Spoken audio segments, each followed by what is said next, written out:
Melobaby.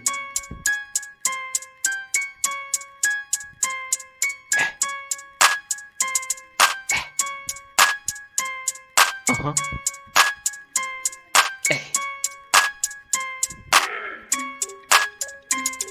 Hey.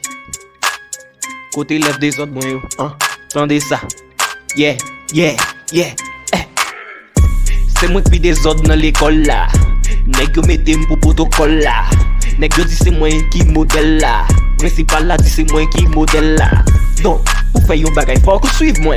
Nèg yo connaît yo pas suivre moi. C'est moi qui chef classe là, nèg c'est moi qui des autres, c'est nèg moi numéro 1. Non.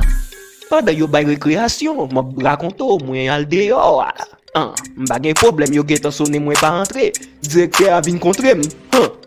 Direktè a barim k'ap manger yon ti pâté. Moi mandel si Vle Yon Bout nan ti pâté. Direktè a dit ça pas ébranlé mais sou te ka bam yo ti kal ça pas taper tonné.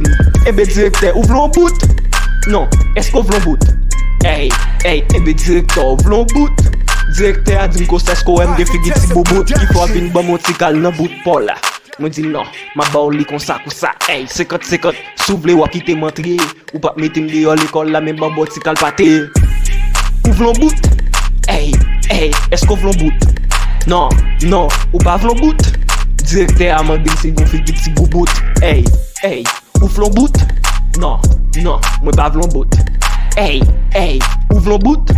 Non, m'pa Vle Yon Bout. Ou bam tout pâté à sou pas vle foutou dehors dans l'école là. Moi dis Direktè et protocole là. Oh, pour aller l'école là. Faut ou bam ou ti kal pâté dans protocole là. Hey, Direktè, code protocole là. Hey, ou qu'on n'a pas de manger dans bagay élève. Sinon tout élève après la relève. Hey, bam Yon Bout. Non Direktè m'baga bo bout ça, non. Bam Yon Bout. Non, Direktè m'baga bo bout ça, non. Hey. Donc ça c'est la vie on élève l'école so nègre. Sorry à tout Direktè sou. Et comme ça vous fait tu vas vlog on est.